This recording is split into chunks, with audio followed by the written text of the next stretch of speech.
So thank you all for joining us this afternoon for the Campus Business Officer Benchmarking Tool webinar. I know we're all in the midst of winding up a new academic term, so I'm glad you chose to spend a little time learning more about benchmarking this afternoon.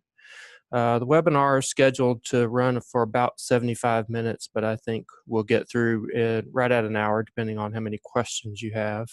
We are expecting a fairly large audience for the webinar, so it may be difficult to ask questions verbally. So let me encourage you, if you do have questions as we go along, to enter those in the Q&A function that you should find in the toolbar. If you'll enter those as we go through the presentation, I'll try to get to all the questions that we have when we get to the end of the presentation.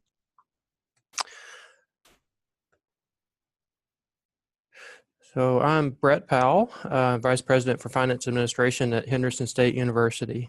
I've been a user of the benchmarking tool since its inception, and I'm currently the chair of the benchmarking committee for SACUBO. I've been a long-time believer that better data makes us better business officers. So as a result of that, I've been happy to participate in this benchmarking process from the beginning and been particularly honored to play a part in its development for several years. This afternoon, what I want to do is to take some time to walk through the features of the tool, talk about the steps for data collection, for data entry, demonstrate some of the comparison and reporting capabilities of the platform. So just to make sure that we're clear, the webinar is not intended necessarily to be a user training. We'll go through some of the features of the platform, and I'll show you how some of that works. But this is really more of an introduction to the system.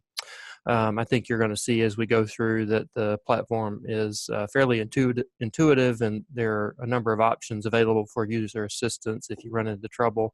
So I don't think we really need to spend a significant amount of time on the nuts and bolts of how it works. Instead, I really want to focus on the features that I think make the tool useful to us as business officers.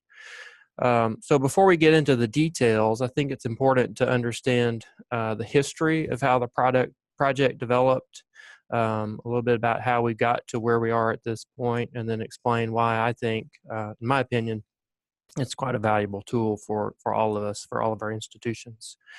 So the benchmarking tool came about in 2012 as a result really of some frustration on the part of a number of business officers.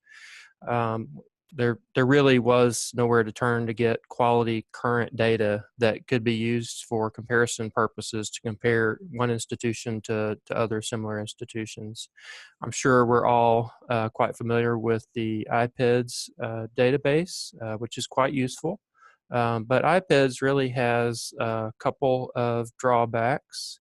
One of those is that the data is typically out of date by the time we get access to it. I'm sure you all know that it's typically a couple of years old really before we can access the data.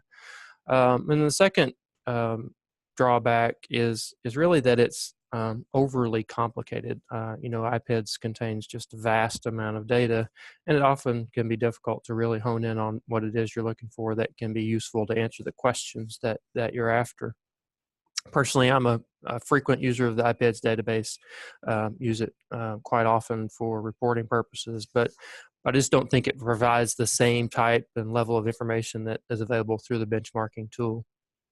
So as a result of these frustrations, a group of business officers from SACUBO began working on a solution, and the benchmarking tool was born in 2012. Initially, we collected data by spreadsheets. All that was sent in to a firm that was helping us with the project at the time. They compiled the data and then sent all of that back to institutions as static reports. As you can imagine, this was helpful, but certainly less than ideal. So quickly, the project evolved into the online platform that we use today that includes anytime reporting and comparison tools. So I'm going to show you in a little bit what's available right now, reporting options that are available at any time that can be customized as needed. So rather than static one-time reporting options, it's available at any time that it's needed. As the tool is developed, it's really been organized around two basic principles. One is simple data collection, and the other is flexible reporting. So the result is what has developed is a powerful tool that I'm going to show you around today. From the beginning, decision-making related to the platform has been made by a committee of business officers. We've made minor updates each year based on feedback from the users, but the primary data points have remained consistent across the years that it's been in existence. And that consistency is really important because it allows for comparability across multiple years.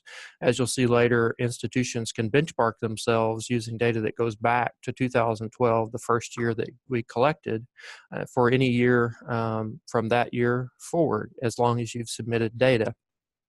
For those of you who are new to participation, you haven't participated in the past, you actually can go back if you choose to and enter data from the current year back to 2012, and that would get you access to reporting for all those prior years that are in the database. And that can be important if you're interested in any type of longitudinal analysis of your institution compared to your peers. Last year, we were pleased that we welcomed a number of CACUBO institutions to the platform for the first time. And this year, we're happy that EACUBO and WACUBO have also joined the effort. So we now have all 4 regions represented in the platform. Of course, the primary benefit of the benchmarking tool is that it allows us to compare our institutions to peer institutions of similar size and mission. And the addition of these new institutions will greatly enhance usability of peer data simply because of the increased numbers of participants. I'm personally excited, being an annual user of the platform, of the potential that's there because of the added participation. I know we're going to have record numbers this year of institutions that participate because of the 4 regions now being included, and as a result, it's going to give us access to better data, better peer comparisons in the database.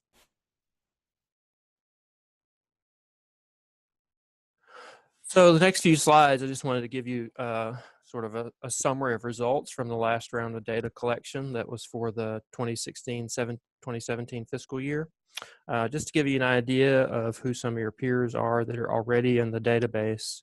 So everything that I'm going to show you here is data that's readily available in the compare institutions function that's in the platform that we'll look at shortly.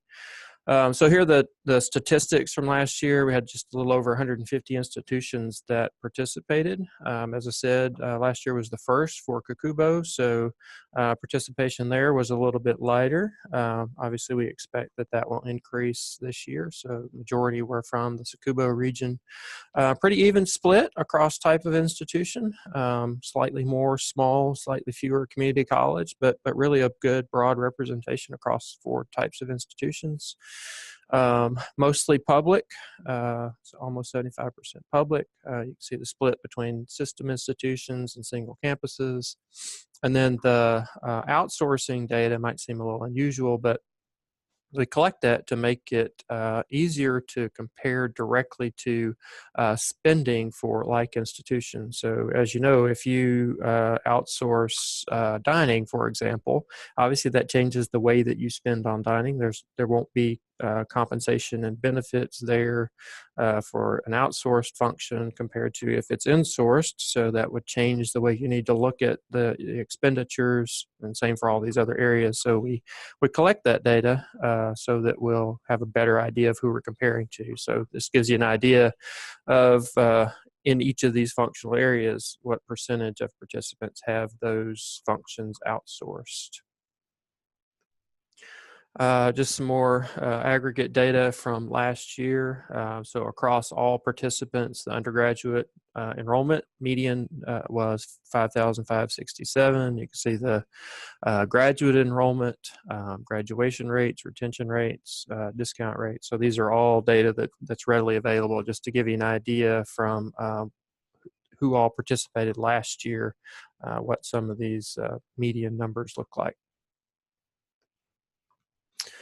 And then this is some high-level data that are available in some of the reporting options that you get an idea of what some of the comparisons could look like as you gain access to the database. So looking at, this is one thing that I'm particularly interested in, state appropriations versus net tuition. So for those of us who are public institutions, how much support do we get from the state compared to what do we ask students to pay for? How does that compare? And if you look at it across all public institutions, state appropriations is a slightly higher than net tuition revenue.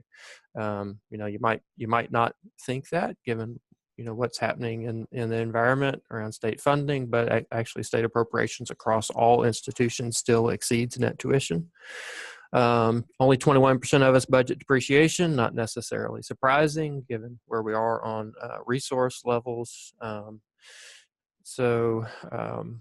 gives you an idea of who is able to build depreciation into their budgets.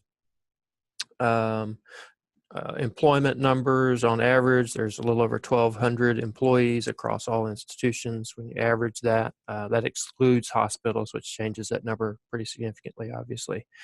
A little over a third of those employees are in instruction function. About 10% are in administration or institutional support function. Right away, I mean, you can see where there's some data points here that can be useful if you're trying to explain your institution to external stakeholders. So you could automatically answer this question of, are we overstaffing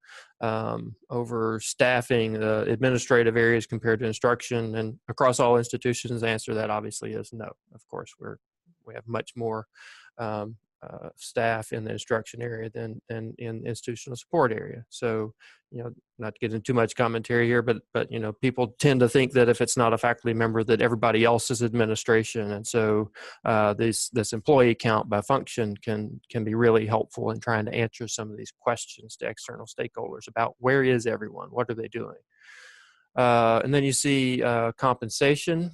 The average compensation for instruction is slightly higher than the average compensation for administration. So again, trying to answer questions for stakeholders, you've got some ammunition here of what do we pay faculty versus what do we pay administrators. And across the 150 or so institutions that answered these questions last year, it's the same roughly. So you can start to see where you get some useful data that can help answer questions for external stakeholders. And we often think about this database and benchmarking tool as how can we use it internally to help us answer questions, and that is a huge part of what's here.